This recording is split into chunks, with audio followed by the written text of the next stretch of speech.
if Australia is a small market, New Zealand is a tiny market.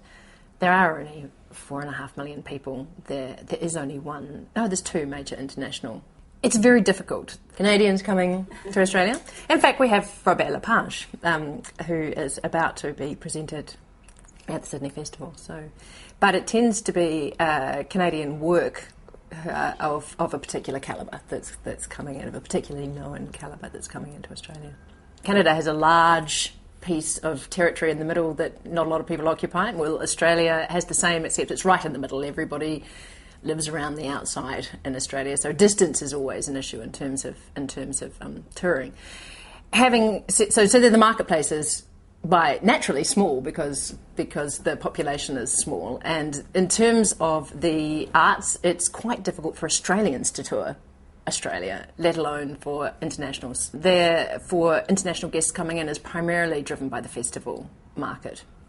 Every major city in Australia has a festival, a generic arts festival which covers all the performing arts. There are a number of other specific festivals that are specific to particular art forms around Australia.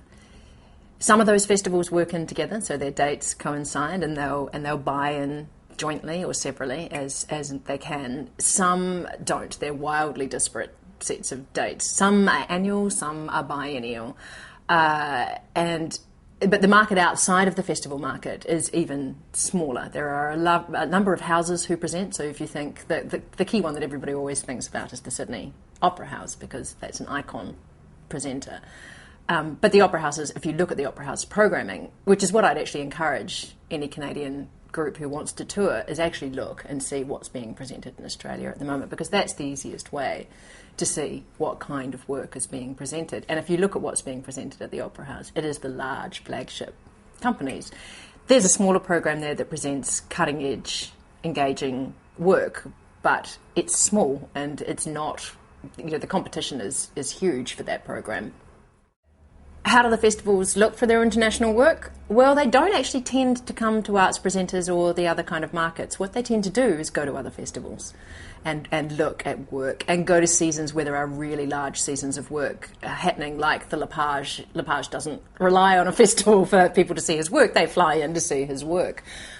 So the really great thing, if you are an artist who wants to present internationally, is get into your own festivals first. Start with your own home market.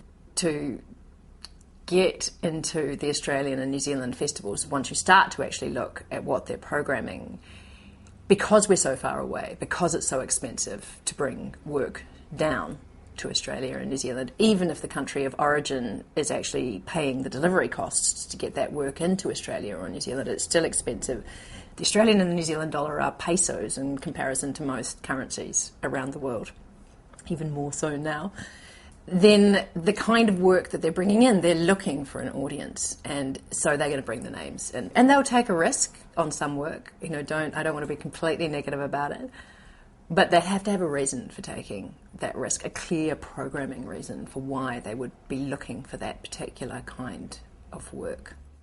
There are a number of regional arts festivals. They, again, tie in with the Australian festival circuit quite a lot. In fact, a number of the New Zealand festivals and a couple of the Australian festivals have moved their dates so that they can, in fact, share work and work together.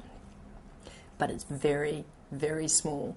And in terms of the presenting houses, and we were talking about the Australian presenting houses that present outside of the festival timeframes, there are even less in New Zealand. There are basically 4 in New Zealand who present outside of festival timeframes, who have the money to be able to do it, and they're looking at very, very specific work. And they have 2 of them have a contemporary program, but it's a very conservative contemporary program, in my opinion.